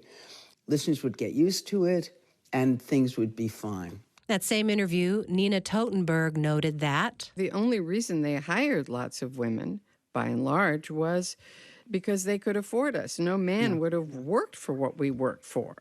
In the last few years, NPR has been struggling with diversity and inclusion, with many prominent Black and Hispanic hosts and producers leaving the network and challenging that public media is a place that they feel a sense of belonging. To rectify this, NPR created a 3-year strategic plan to diversify audiences, keep data on staff regarding race, ethnicity, and gender identity hires, implement diversity and inclusion training, and make reports of their findings on measurable progress available to all. NWPB is also taking steps to be more inclusive with diversity trainings. We have a commitment and a desire to grow Spanish content, and know input from the communities that we are in are vital to this growth. Now, those are some of the steps, and there is much more to achieve. But how? I spoke with Lisa Guerrero, Vice Chancellor of Equity, Diversity, and Inclusion Excellence at Washington State University, to find out. Lisa, thank you for being here. As an organization that is in the journalism field, there's a saying, unbiased news. Is there such a thing as being unbiased? There is no such thing as pure neutrality or pure objectivity. Everybody does have what is called implicit or unconscious bias. We actually can't get rid of it because it's actually how our brain works.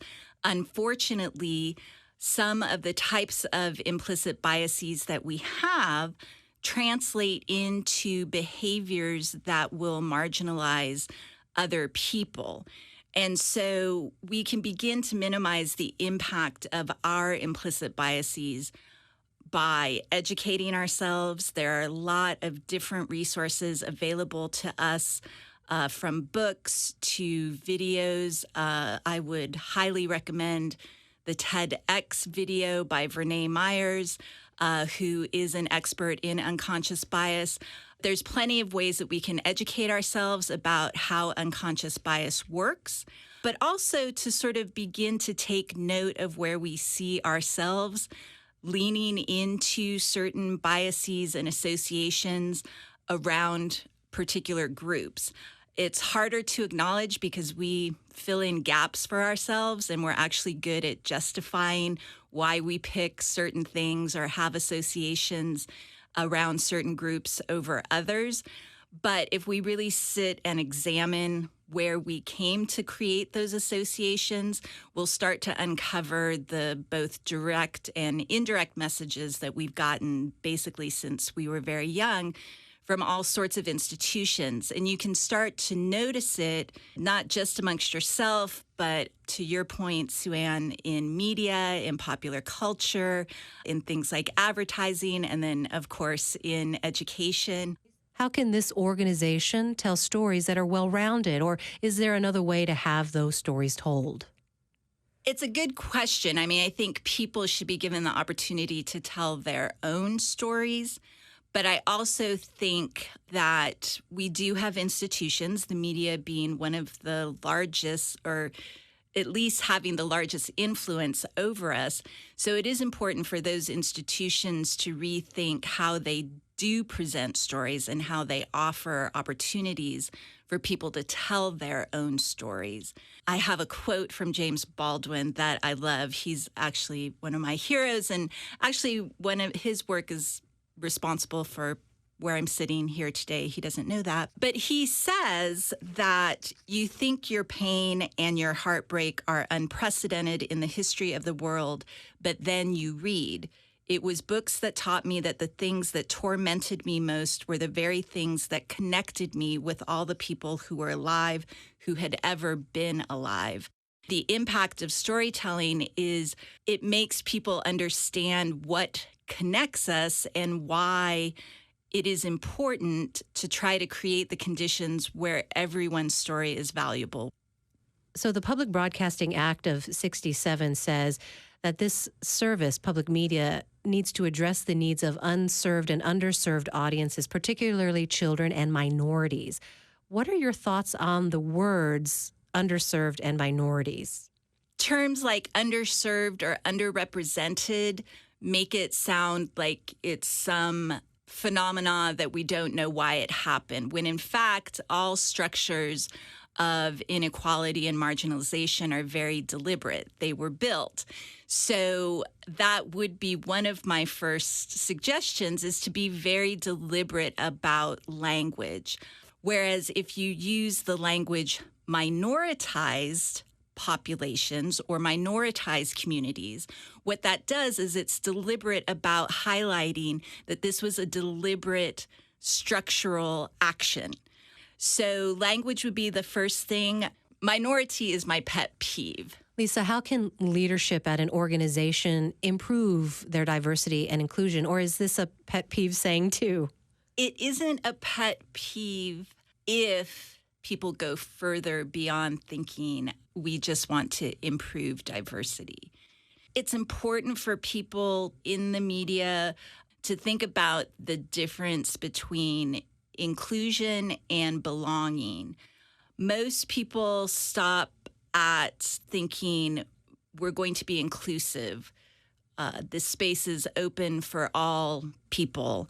And inclusion is actually just a behavior. Belonging is the outcome that you want to reach with inclusion. So including people without having any changes in those spaces isn't going to create belonging. And of course, people don't want to be where they don't feel as if they belong. Intentional inclusion means that you include people on their own terms and you change because of what they contribute that's different. And that's what creates belonging. But people have a real difficult time with intentional inclusion because it actually, one, forces them to recognize that they haven't been inclusive at all. And two, it forces them to have to change themselves. That's a big challenge. Thank you, Lisa. That was Lisa Guerrero, Vice Chancellor of Equity, Diversity, and Inclusion Excellence at Washington State University. Lisa suggests that if organizations want to serve communities, they must ask the people in those communities how they want to be served. And I know NWPB in the coming year will do just that, because the future is about you and the stories of the Northwest. I'm Sueann Ramella.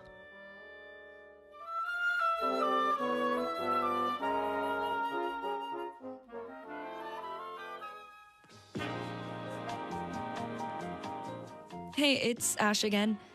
Here is a virtual letter for you from a recent donor who entered this message along with his pledge. Dear NWPB, A number of years ago, I was driving around the Pacific Northwest, having a nice time enjoying the scenery and the friendly communities. After a day or so on the road, I discovered a lovely NWPB broadcast on the radio. How wonderful it was to hear such gorgeous classical music while tooling around some of the most beautiful countryside imaginable. Since then, I've loved listening to Mr. Steve Reeder's outstanding radio announcing, and I've greatly appreciated the live weather updates from around the PNW. Hearing the names of cities throughout the region makes me feel good. It helps me feel a sense of connection to the places beyond my immediate community. Fellow driver alert, I've been known to pull off the road to enjoy listening to some compositions. I'll even hum along and occasionally take a try at a yodel here and there, but only when nobody else is within earshot, so as to spare them. I value the commitment NWPB is making to the region. It's really quite meaningful, and I'm sure many people agree. Thanks to Mr. Reeder, Miss Yellen, Miss Dodhia, and everyone else there, hats off to all of you and to the reliable NPR brand of journalism. Yours truly, a greenhorn Tyrolean yodeler somewhere between the Cascades and the Olympics, named Thom. Thom, thank you for your support, and thank you to every one of our listeners throughout the century. From 1922 to 2022 and on, we always appreciate your feedback.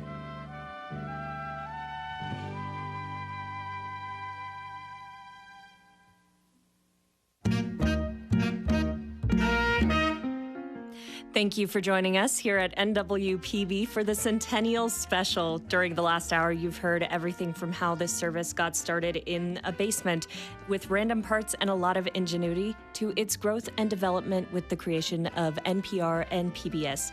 And now for our last segment, something public media is known for and should perhaps do more of, and that is a game show. We have invited 3 excited listeners to participate in this battle of intellect, luck, and memory recall of factoids that you never thought would be useful until now. So welcome to our guests. First, we have Dr. Katie Cooper from Washington State University. Hello, Dr. Cooper. Hi, thank you. So you are a geologist, correct? Correct. What kind of rock is your favorite rock? My favorite rock is peridotite, which is actually what the mineral that the middle of the earth is made up of. Oh, interesting. I know. What an excellent rock. Okay, so you've got a buzzer. Can you give us a sample of what it sounds like? And that, of course, is Go a cougar. Cougs. Yes, go Cougs. All right, so our next contestant is Patrick Mooney, a student at KWSU. Welcome, Patrick. Hi, thank you, Mary Ellen. So your major is in digital technology and culture, and you're also an actor. Yeah, I'm trying. So tell us, what does your mother think of your life choices? I mean, how much time do we have? But currently she's proud, question mark? Well, that's good. Can you give us a sample of your buzzer? Of course, it's a husky. Who doesn't love a husky? A voice that you heard earlier in this program, the composer of NWPB's Centennial Music, Greg Yasinitsky. Great to have you here, Greg. Oh, thanks so much for having me. Okay, so musician, composer, what's your least favorite instrument? What's my least favorite instrument? Oh, that's a tough one. Bagpipes or accordion. No, I'm kidding. I love every instrument as long as it's played well. Oh, that is a very good answer.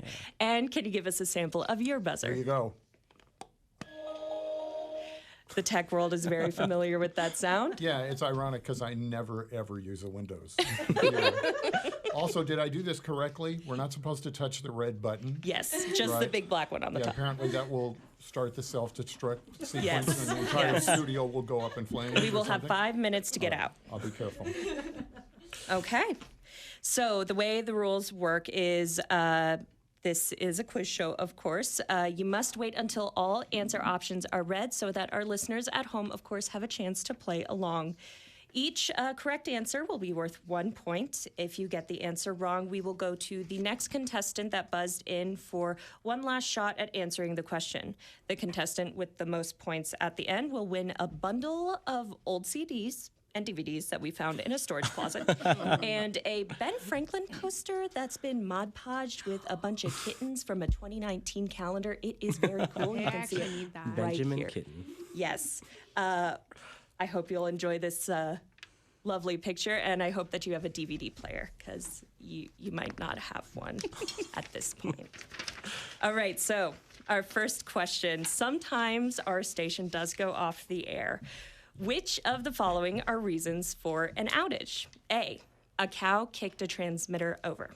B, someone cut the power line. C, squirrel. Or D, all of the above. That's Dr. Katie. I'm going to go with D. That is correct. You can thank NWPB's team of hardworking engineers for navigating the very wide variety of unique circumstances to restore your programming as soon as possible. Now for our next question. The famous alum that we know today as Edward R. Murrow did not always go by Edward, so what was his given first name? A, Ernest. B, Egbert. C, Eunice.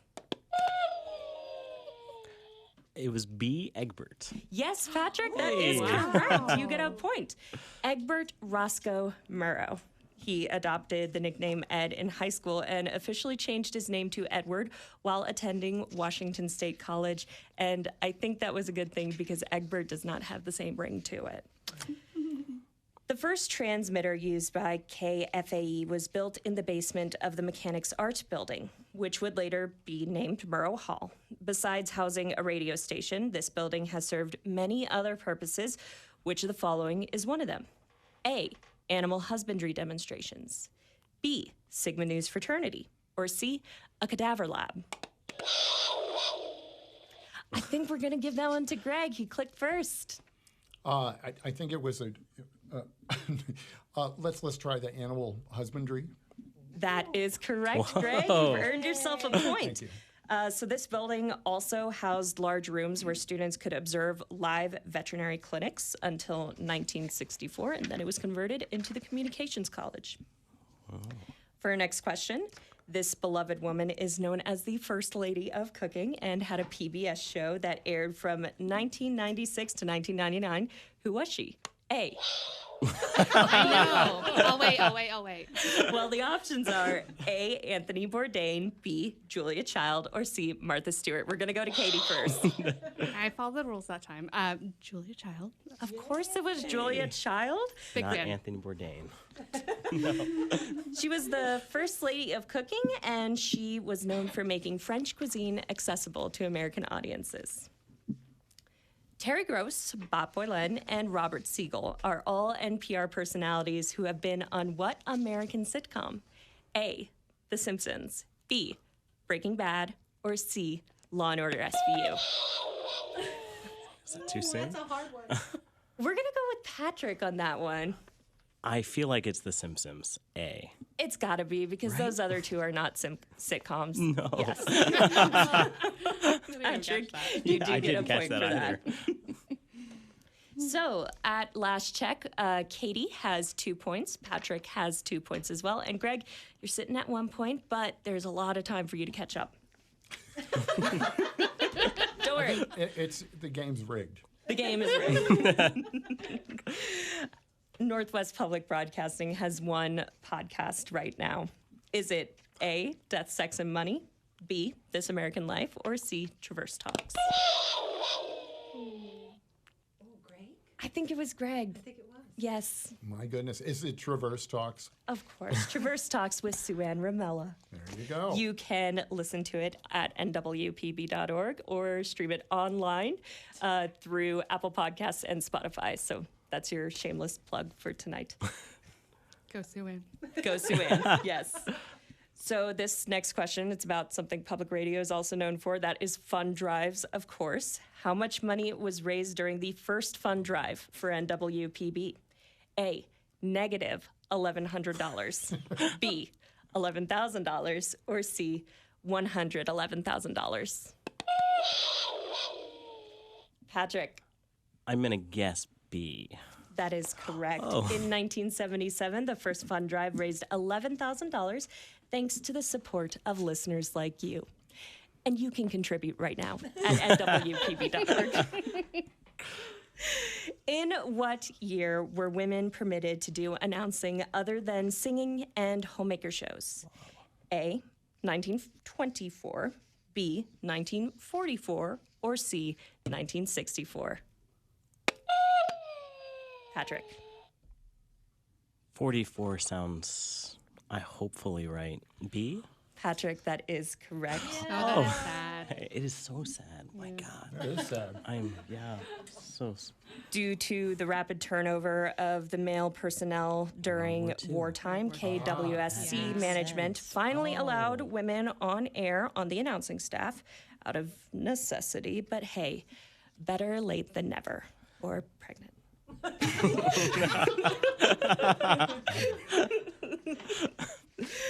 Okay, let's keep moving. What was NWPB's first slogan? A, the voice of the Palouse. B, entertainment for an empire. Or C, everything everywhere all at once. That was like working. Is Greg's beeper working? It's a little slow. There's like a delay button. I think that was Greg's. We'll go with you, Greg. What is your answer? A. I'm Voice sorry. Of the Blues, no? That is incorrect. Really? Who is our second contestant to buzz in? The cougar. The Cougar. Yes, Dr. Katie. I'm going with B. The Cougar. That is correct, Dr. Katie. You get a point. NWPB's first slogan was entertainment for an empire. However, in 1949, it was decided to be insensitive and it was banned from air. According to the Pullman Herald, how much money did the station spend on its first equipment in 1922? A, $1,500. B, $15,000. Or C, $500,000. Greg. $750 million. That is incorrect. Is it? I'll go with B. You'll go with B. Yes, that is correct. $15,000. And adjusted for inflation, that would be $750 million. Pretty close. It would be $266,000 today. So at Totally last close. check, Dr. Katie has 3 points. Patrick, you're in the lead with 4 points. And Greg, you've caught up with 3 points. I don't know how that happened. Yeah. It's Patrick, you're good. Yeah, I don't think so. Okay, so we're going to change the game a little bit. Now we are in our true and false segment. The first to buzz in gets to answer, and if you get it wrong, we're just going to move on to the next question. True or false? A javelin toss by a track star accidentally severed both coaxial cables connecting the transmitter to the antenna. Greg. True. That is true. Hey. According to General Manager Bert Harrison, the javelin toss was of Olympian quality. The cables were a good 50 feet over his head, but the feat was not applauded by the KWSC engineers. True or false? KWSC audiences once helped guide a lost bomber to safety in northern Idaho. Let's get our judges. Whining husky. Whining husky. I'm going to go with true. That is true, Patrick. Oh, thank God. In February 1943, a bomber on a test flight got lost in a severe winter storm. The Walla Walla Air Base asked KWSC for help, and dozens of listeners responded to guide the bomber back to safety. Oh. True or false? The first program aired out of this station was a dry reading of the U.S. Constitution. True. That is false. I'm so sorry. The radio address, the first thing to go out of this station was an address by the Secretary of Agriculture, read by H.V. Carpenter. It was a bit more immediately relevant to the locals, but probably just as dry. Carpenter was not particularly known for his charisma, but he was an engineer after all. Actually, have you ever seen pictures of him? He was tremendously charismatic. Based off the pictures alone. Okay, true or false? Around Pullman, the KWSU AM signal could be heard through household pipes and kitchen sinks. We're going to go with Dr. Katie. How about true? That is true. The signal was pretty strong. One professor on campus called the station in 1923 and left the message, "Tell Carpenter to get out of my sink." And for our final true and false question, During the spring of 1970, the KWSU TV bus was destroyed in a stadium fire. Patrick. True. That is false. I'm sorry, you did not get a point. It was during spring break in April 1970. An arson fire destroyed the wood stands of the football stadium at WSU. The TV bus, while it was nearby, it was untouched by flames, thankfully. So, at last check, we have Katie with 4 points. Patrick, you are still in the lead with 5 points, and Greg, 4 points as well. We are going to go into a lightning round now. You do not have to buzz in. Just when you have the answer, let us know. Tell us, and you'll get a point for each correct answer. Question 1. What does NPR stand for? National Public Radio. Yes. Dr. Katie, you get a point. Okay, next question. What does PBS stand for? Public Broadcasting Station. Ooh, tie. Was that Katie and Greg? No, I said station. Greg said system. I said system too. Oh, is it station? Oh, I said station. No, none of you get a point. It's Oh, Public Broadcasting no. Service. Oh. Terrible. I don't Okay, watch enough Sesame Street, apparently. Same. Sesame Street, great program. KWSC TV first went on air September 24th of what year? This one's a hard one. 1742. Close. TV. Oh, TV? TV. I'm going to guess 52. Wrong. Do you have a guess? 43. I'm sorry, that 34. one is 1962. Oh. So no points, but you can make it up here. Name one, just one engineer employed by NWPB. And first names are accepted. Oh no, I just heard his name announced. Bob. No. Joe. No. Hernando. No. Bill. Jordan. No, I'm sorry. Our Sueann. engineers are Clay, Devin, Jason, Jeff, Jim, Kevin, Brady, Martin, and Matt. We love you, engineers. Thank you. Sorry, y'all. And so one sorry. last question. We have a tie between Katie and Patrick, so this is your chance to win. That cat poster. Correctly pronounce the word spelled NUCLEAR.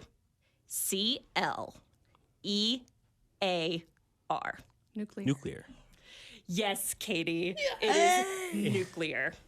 We have gotten a lot of listener letters over the years for mispronunciations of this word. Go Cougs, Katie. Okay, so at last check, our final score, Katie, you are in the lead. You have won with 6 points. Patrick, you are our runner-up with 5. And Greg, you came in third with 4 points. I don't know what I think. I'm going to press think this it's the red buzzer. button. Press the red button. Press the red button. Thank you so much. Thank you all so much for being here and playing along with this game show. I hope it was fun for you, and I hope it was fun for you listeners as well. We need to settle down a little bit because coming up next is a message from our big boss.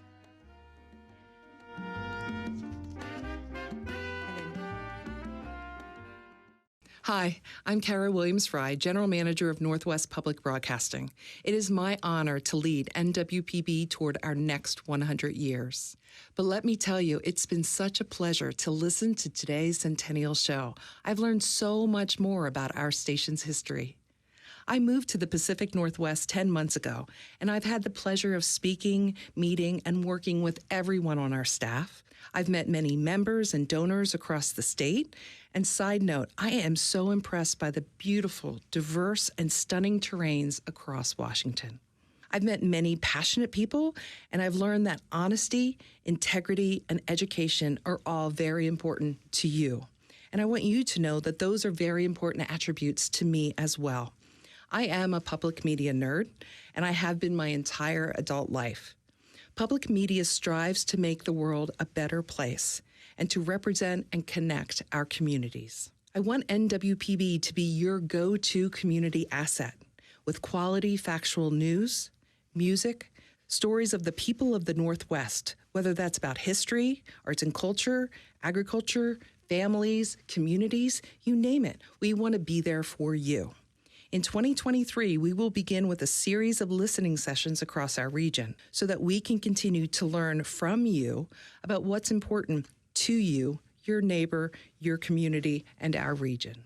We're also creating a series of Explore Together events for children and their families to explore math and science with some of our favorite PBS friends like Daniel Tiger, Alma, Big Bird, and of course, Curious George.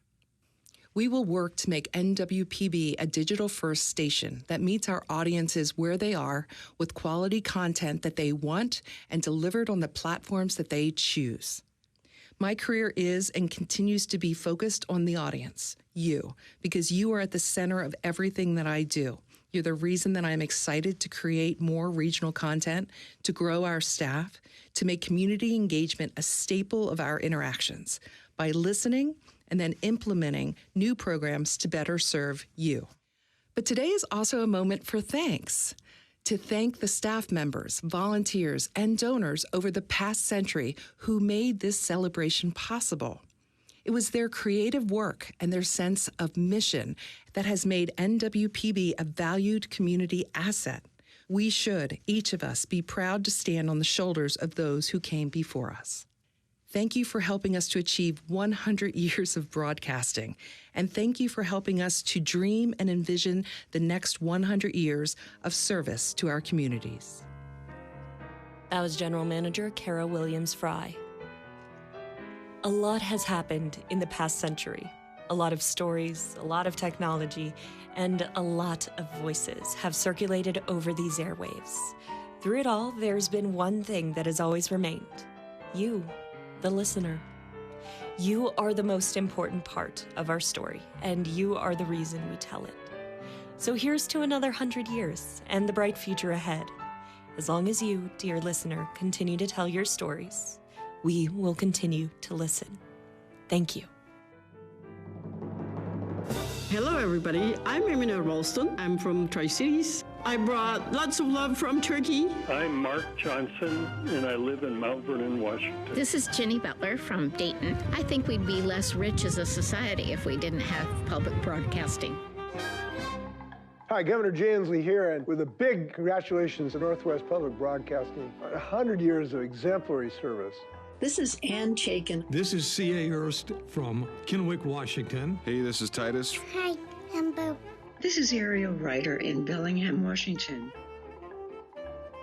I'm Jamie Nixon Garcia. This is Shelley McLeod. This is Mercedes. I'm Tom Richardson. This is John Neubauer in Yakima, Washington. This is Lynn from Conway, Washington. I am proud to support your work and grateful for your in-depth news features. This is Sarah from Grafton, Massachusetts. This is Arthur from College Place. This is April from Moses Lake. This is Sheila from Bellingham, Washington, and Elkford, BC. Hi, this is Megan Guido. This is Lynn Mensch from Port Angeles. This is Aaron Randall from Walla Walla, Washington. This is Rebecca Pitney, currently stationed at Fort Leonard Wood, Missouri. Hi, I'm Ezra. Hi, this is EJ. My name is Jessica Streetler DeHart. This is Madison from Kennewick, Washington. I know the radio's there and available to me all the time. So if I switch it on, there is a familiar voice or a familiar story. This is Humberto Avila. This is Cynthia. This is Brian McMillan. This is Skylar from Walla Walla, Washington. This is Jonathan. This is Haven from Kennewick. Hi, this is Kathleen. This is Barbara Bulmasoni. This is Debbie Parker from Bellingham. The way you share important work and thoughtful voices, you build a community and you connect us. This is Zach Walker. Hi, this is Gordon Farley. This is Chris Freeman. This is Pam Henniger from Kennewick. Hello, this is Jennifer Burnett. This is Peter Carter. This is Richard from Merkston, Washington. Hi, I'm A.G. I'm Nancy Mack, and I live in Pullman, Washington. This is Finley. This is Rowan. And this is Addie. Good day. My name is Glenda Gaudet. It's Alec McKay from Waterville. I'm Katie Cooper. This is James Michael D. This is Stephen Barbuto of Moscow, Idaho. Here's to another 100 years. Play on, NWPB. Play on.